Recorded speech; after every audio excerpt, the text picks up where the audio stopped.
Hello friends, मु सरोज मुन्ना भाई Odia kitchen रे आपण मानकु स्वागत। आज आम सिम आउ आलू भजा शिखिबा। कम तेल मसला रे हेल्दी फूड किपरि बना जाए से विषय रे शिखिबा। चलंतु। घरे कहार देह खराब थिले किंबा वृद्ध वयस्क लोक थिले तांकु आमे एई खाद्य देई परिबा। रुटी किंबा मुढ़ी सहित आमे खाइबा को देई परिबा। कढ़ा गरम हो गलानी तो तेल दे दबा। मुझे नहीं सोरिष तेल, आपण मैंने चाहिए सनफ्लावर किंबा रिफाइन तेल नहीं पारे। तेल गरम हो गलानी एथर पियाज दे दबा। लंका और पियाज एका साथी रे दे दबा। ताको भल भाव भाजी नवा। आलू सिम एका सहित दे दबा।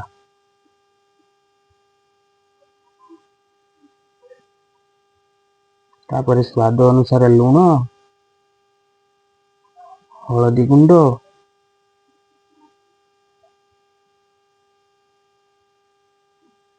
ताको भल भाव गुले नवा। सांग माने याकू आपण माने घरे बने की खाइबे केते स्वादिष्ट होइछि। रुटी सहित हो किंबा मुड़ी सहित हो किंबा भात सहित हो।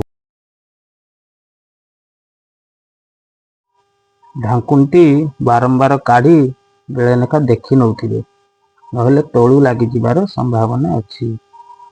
तेणु 2 मिनिट 3 मिनिट अंतर रे बेले ढांकुरी काढ़ी नाड़ी देबा उचित। एही समय रे गैस रो फ्लेम को लो टू मीडियम रखिबे, हाई करिवे नाही, तळी लागि जाई पारे।